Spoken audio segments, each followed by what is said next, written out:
Okay, so we're making bread. Why? Because my brother asked for some, so we're gonna make it. I am super tired, but I'm gonna do my best. So today we're making brioche bread, and brioche is, I find that brioche is a labor of love kind of thing. So I love my brother. so, so we're going to make it. Okay, so first things first, I'm going to walk you through everything that we have. Then, yeah. So, brioche is an enriched loaf. So, it's lots of eggs, lots of butter, lots of full fat milk, and all that. But I want to add something special to mine. I want to add some vanilla sugar and also a hint of vanilla just to give it some sweetness. I'm making this for two. Some would go to my friend Yinka, and she has said she wants to make French toast with it. She's been craving brioche for a while now, since the last time I went to a supermarket that sells brioche for an arm and a leg. You know who you are. so, so we're going to make brioche today, and I am going to attempt to use my stand mixer because brioche is a lot of work. It's such a sticky dough, and anybody got time for that. So I'm going to attempt to use my stand mixer. Hopefully it works. Fingers crossed. First, let me wash my hands. So brioche is a sweet loaf, but it can be tweaked into a savory loaf if that's what you want. But we're going the sweet route based off of what it will be used for. French toast. What else did she even say she wanted to use it for? Well, French toast was one of the things that she wanted to do. So first things first, lukewarm milk, sugar, flour, and yeast. Ooh, yeast. Oh, yeast. I can't find my, okay, hold on. I sort of try to do something with my brioche loaf. So I sort of make an enhancer for it. So it will give the bread better flavor, better texture, and all of that. So I like to do this and then leave it. If I like to do it and leave it at room temperature for 30 minutes, or I like to do it overnight. So yeah, hold on. Oh, I like to do it overnight. So I have one that is already sitting in the fridge, but I'll show you how to make it. So it's simple. It's milk, sugar, flour, and yeast. Those are all the things that you need. However, I have one sitting in the fridge, which I made yesterday. I'll show you how to make it, and then, we will proceed with the rest of the mixing and and turning. All right. Now here's how I made the brioche sponge yesterday. Now into a jug, go in and add some milk. I'll go in and add the sugar, and I will go in with the yeast.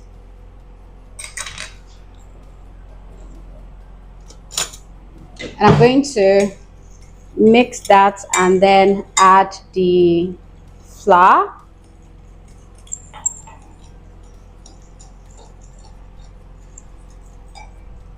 Making sure there is no lump whatsoever. And continue to stir this and mix it until it has or it is well incorporated. Now at this point it should be liquidy, but the longer it sits, the thicker it gets. Now, once you have mixed this up thoroughly, now go ahead and cover this with a cling film. You can use a kitchen paper towel if you don't have that, but ensure that the bowl that you use for this is big. You can leave this on your countertop for at least 30 minutes before you use it, but I prefer to leave this in the fridge overnight. Into the fridge till tomorrow. Have a good night. Now back to the baking of today. So I take out the sponge from the fridge. Let me show you what it looks like. So this has been sitting in the fridge for overnight, really. Let me not say 24 hours. It's been sitting in the fridge overnight, and just look at all that goodness. Just fermenting overnight. Look at all that goodness that we have. So we're going to add this to our brioche, and it's going to enhance and flavor the dough. Okay, so I'm going to set this aside.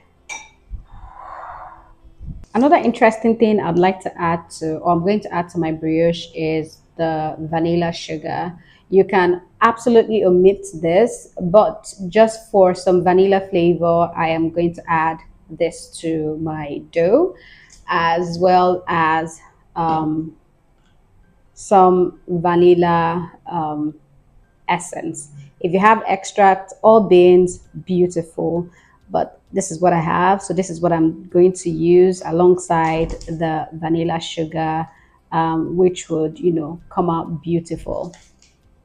So I'm also using butter and margarine. You can use butter if that's what you have on hand, but trying to save cost here. So I'm using butter, a combination of butter and margarine, but feel free to use either of them. However, butter would flavor your dough better than margarine. So here we have 3 cups of flour. So you can use all-purpose flour or bread flour. However, I recommend that you use bread flour, but if you can't find bread flour, go ahead and use all-purpose flour.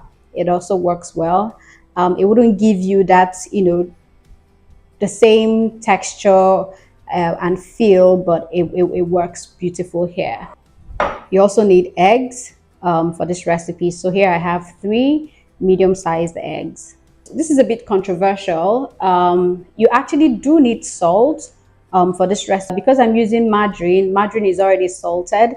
So I have reduced the quantity of salt that I'm using, but don't worry, all the measurements will be listed in the description box. So you would, and I'll also explain when and how to use the salt. Okay, so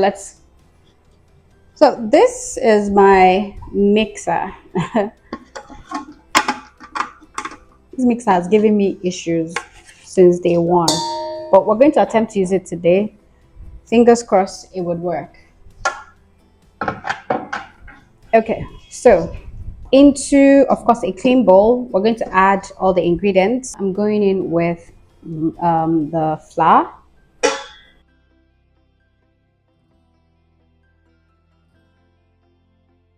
Then, of course, I'm adding the vanilla sugar. You can add more if you want. I'm going ahead to add 2 tablespoons of white sugar. I'm going to turn this on.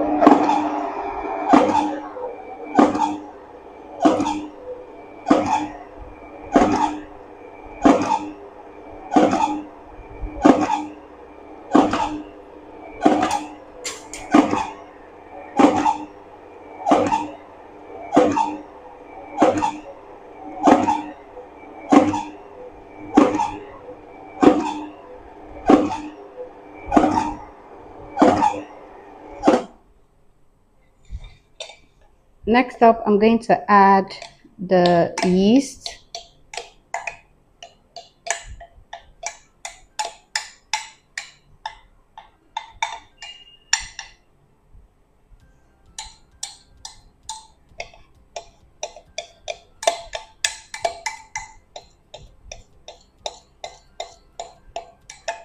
I need every bit of it, so I'm trying to scrape it as much as I can.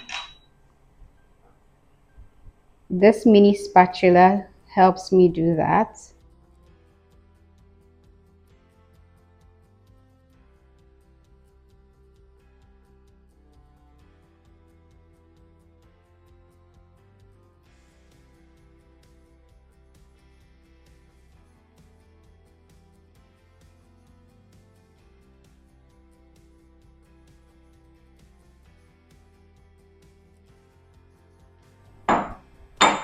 I'm going to turn this back on.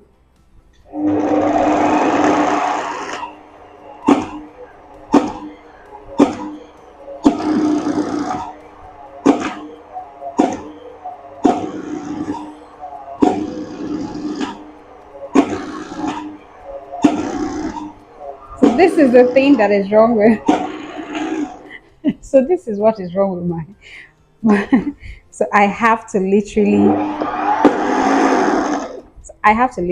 aid my stand mixer. So this is one of the reasons why I don't use my stand mixer. But because I'm making brioche, I just have to.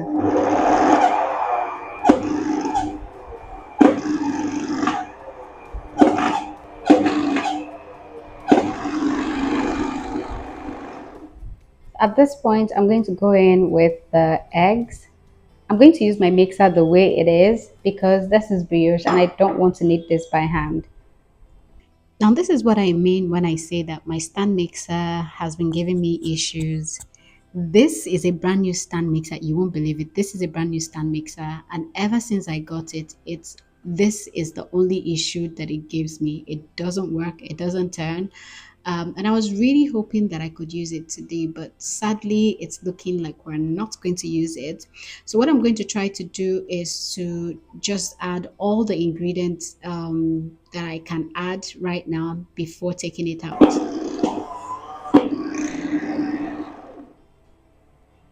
I'm going to go in with a splash of vanilla.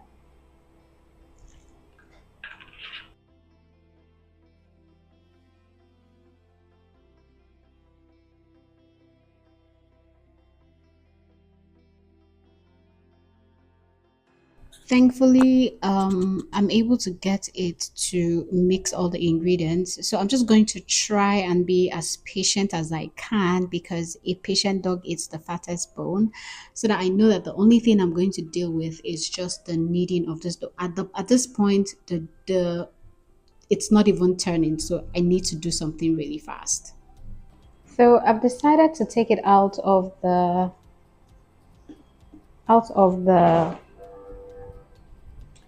stand mixer and knead it by hand. That way we don't sleep here, and I'm able to finish up and move to the next stage of it. So here I am taking out the hook and trying to clean it as neatly as possible so that I don't waste any dough. Of course, scraping down the sides, trying to get out everything. So I'm going to lightly just flour my work surface, just very lightly. Insert that to the corner. Then I'm going to turn the dough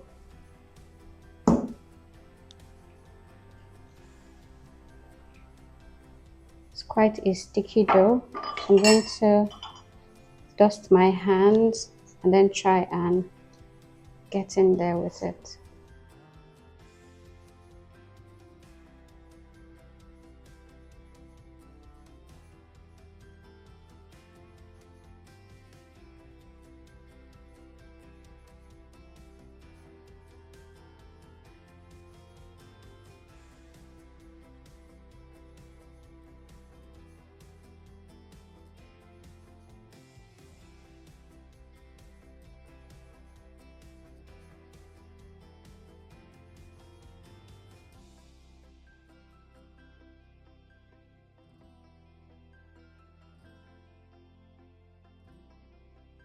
So to knead this dough by hand, it will take longer than when you knead it with your stand mixer. So I'm just going to knead this for 3 minutes. Then we will start to go in with the butter, which will then even make it more stickier. So stick with me. No pun intended.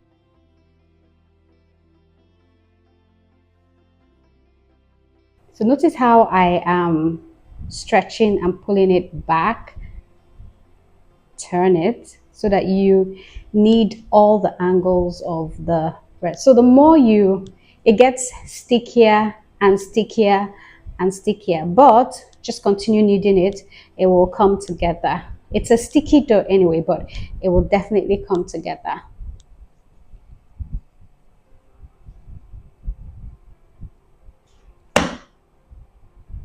So once you knead it for 5 minutes, it's time to go in and start adding the butter. Now, at this point, if you're using salt, this is the time to add salt to it.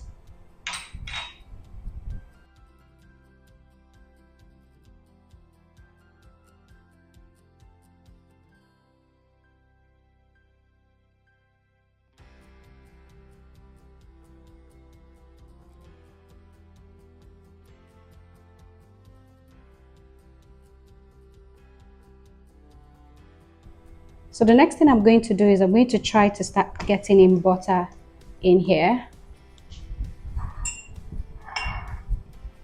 But I'm going to do this in batches. I'm not going to add everything all at once. I'm going to add it little by little. But don't worry, it's going to get even messier, but don't worry, just keep kneading it. It will come together. At first, it will fall apart, and then it will come together.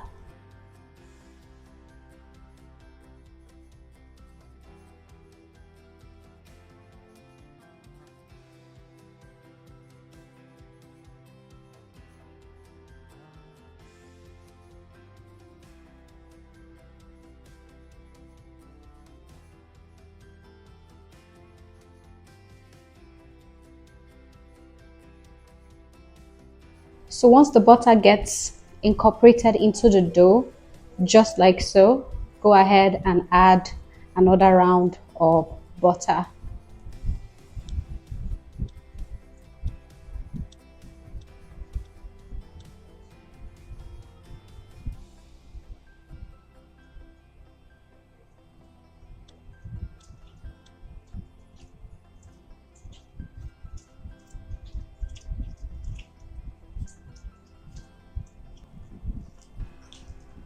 Again, if we were using a mixer, it's a whole lot easier, but we're doing this by hand.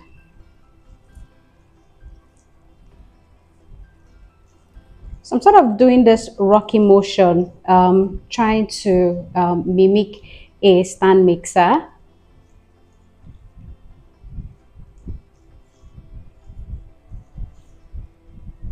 Once I get the butter mixed into it, then I start to stretch and fold.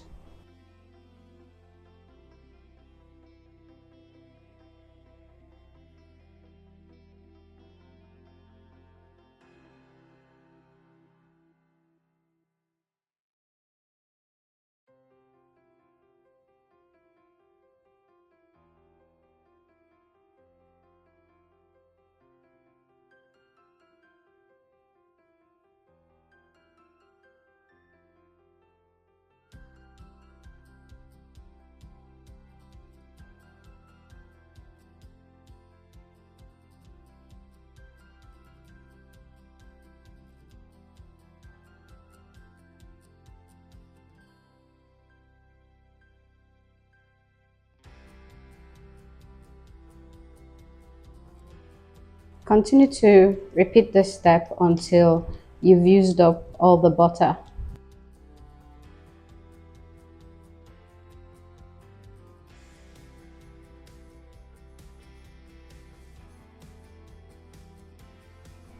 Once you add the butter, don't forget to scrape down the sides and continue to knead. At this point, you notice that the dough has started to um, pull away from your fingers, just like so. It's the butter doing its thing. Just carry on. And you notice that the work surface isn't as tacky as it used to. Just continue kneading. This kneading by hand could take up to 30 minutes.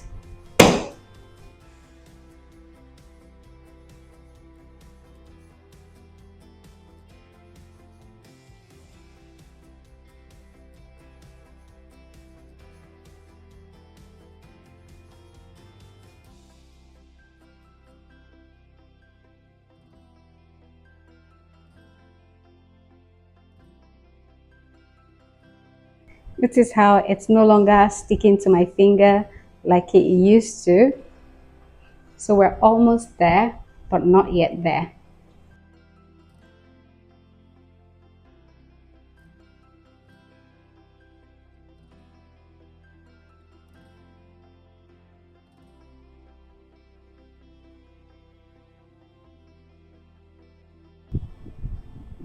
So it's ready, it's shiny, it's springing back.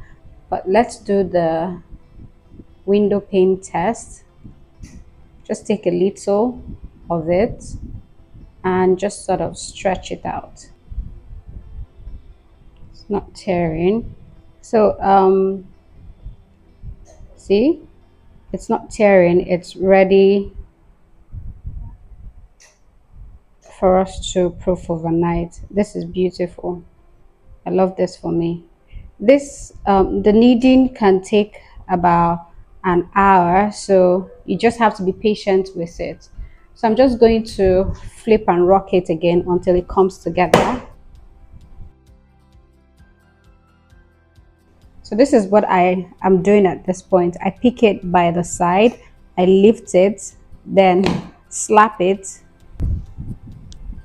take it by the other end like this, lift it, slap it, just like so.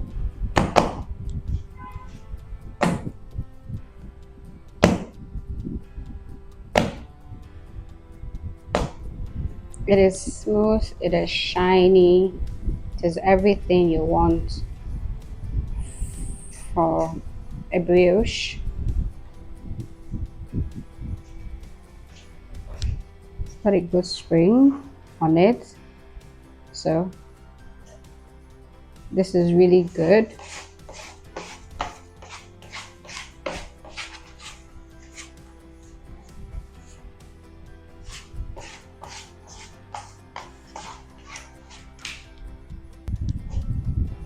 I'm going to lightly flour this. You can grease this if that's what you want, but I'm just going to lightly just dust some flour all around it.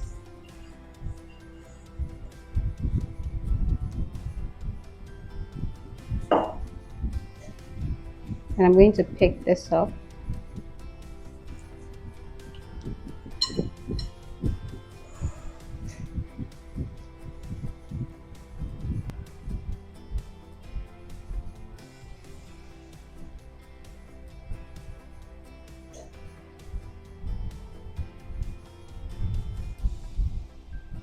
Okay.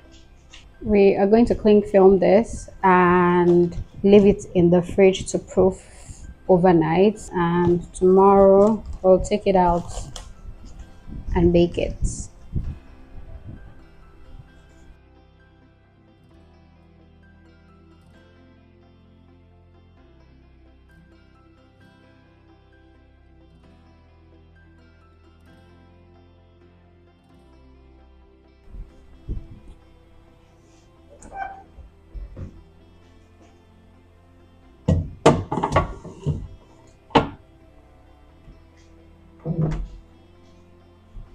So that's it until tomorrow.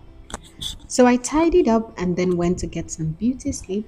And when I woke up the next day, I'm not even going to lie, I was super tired. I mean, having a stand mixer is an amazing thing, but I'm a strong woman and the show has to go on. So the next thing I did was to take out the dough from the fridge. Now, something that I did earlier today was I took it out from the fridge, then put it in the freezer to further slow the fermentation process, or should I say the rising process.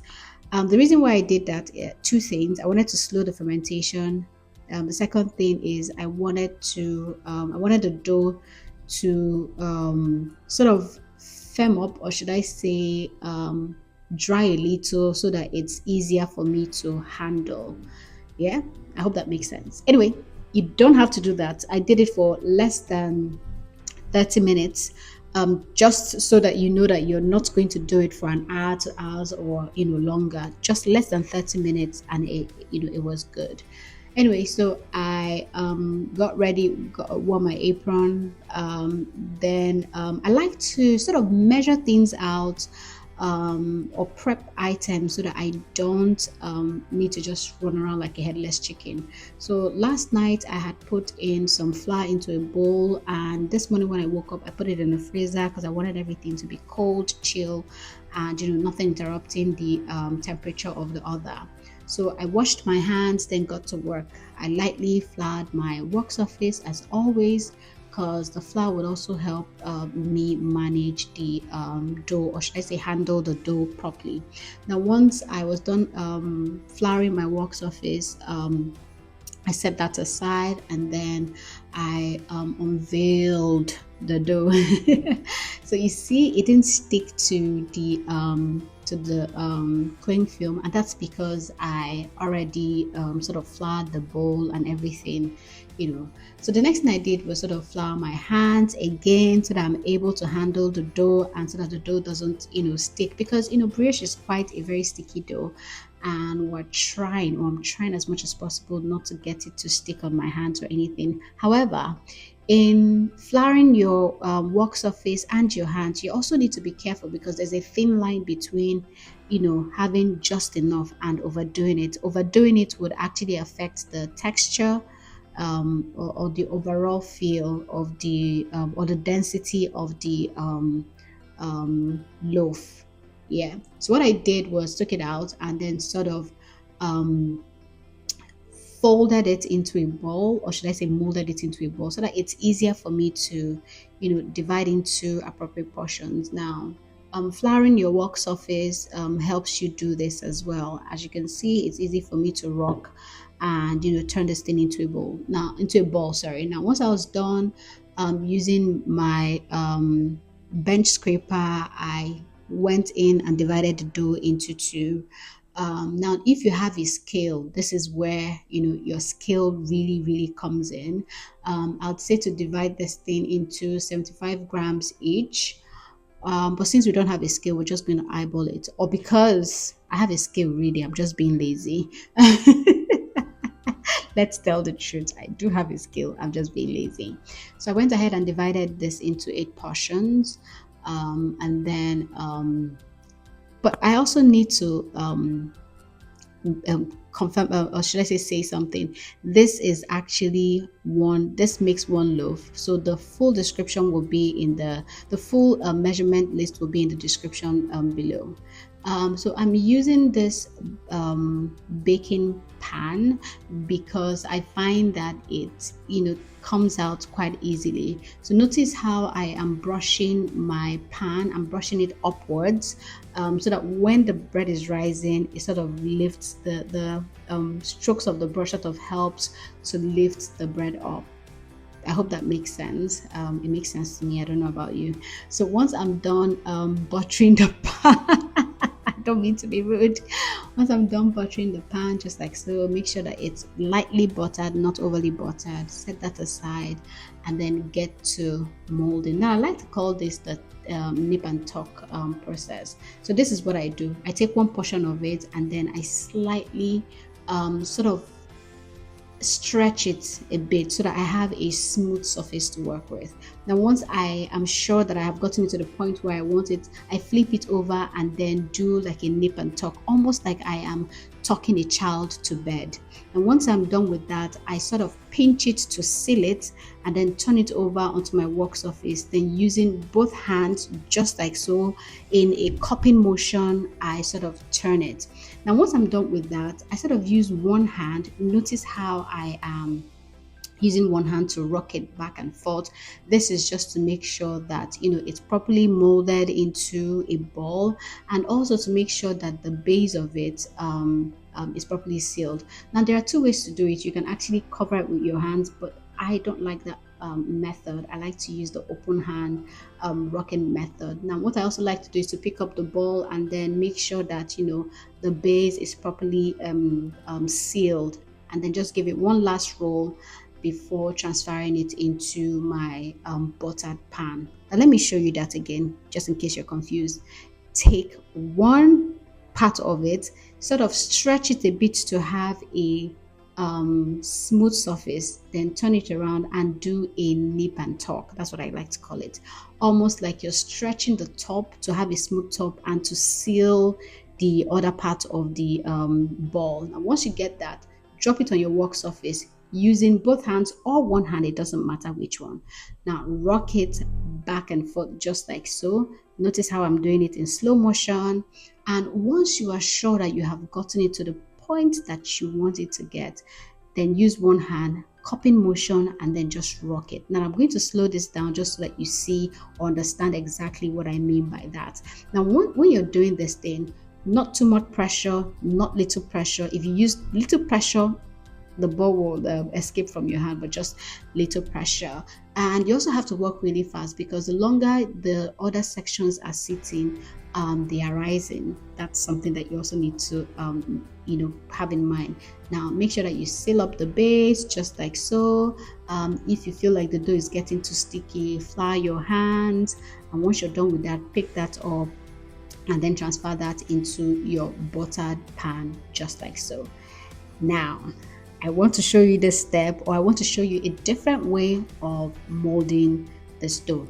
Now, take one part of it, one section, again, stretch, just like so, just to have a flat and smooth surface.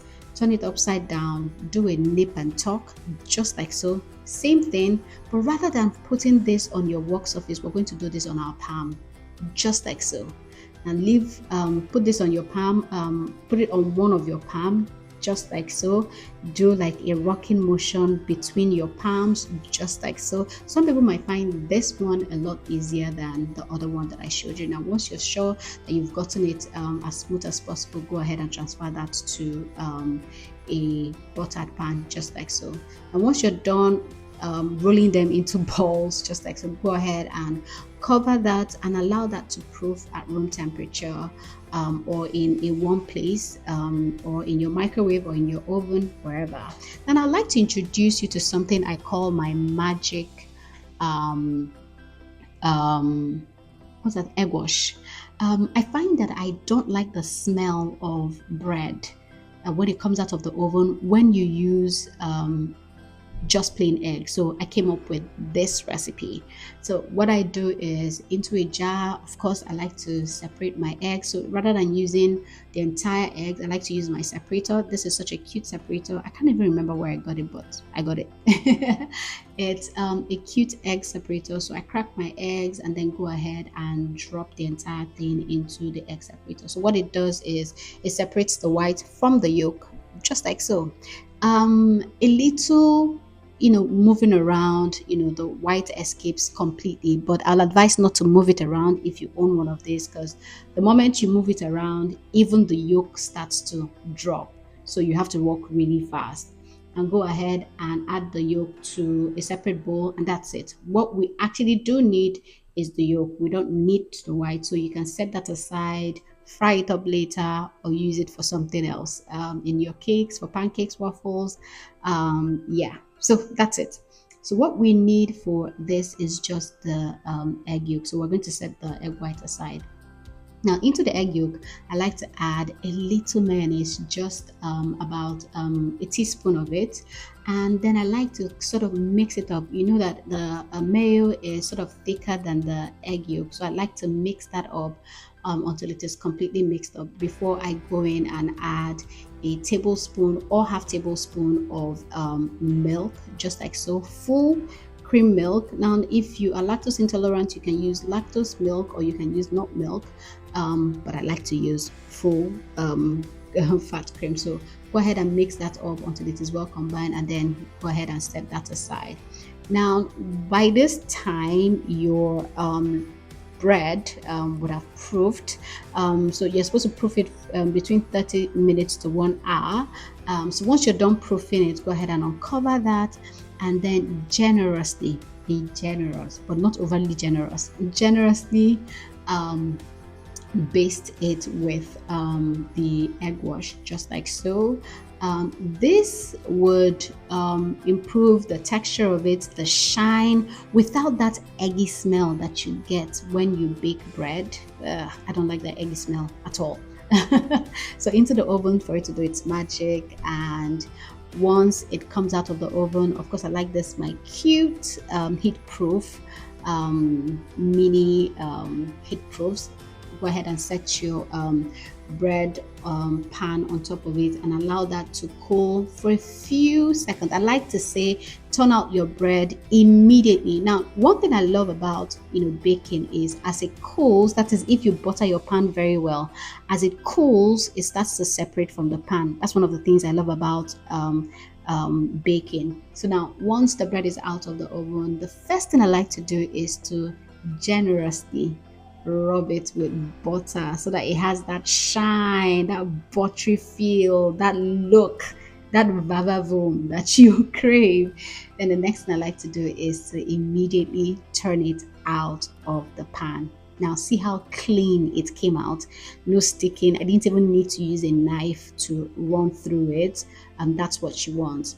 Now go ahead and flip that over so that it doesn't squish at the top, and then yeah, that's it. Your brioche bun is ready. Now, I wasn't able to slice into this. Like I said, this was made for my brother and my friend, so I couldn't slice into it, but I promise I will bake another brioche and slice into it so that we can all see what my brioche looks like, or my brioche recipe looks like. So yeah, I hope that you liked this, and I hope that you enjoyed this, and I hope that this video gives you wings to fly. Now, if you watched this video to this point, please don't forget to subscribe, leave a comment, like, and share. You guys know I already love you. I say that too many times, but let me say it again. I love you, Monchos. And until next time, see you in my next video.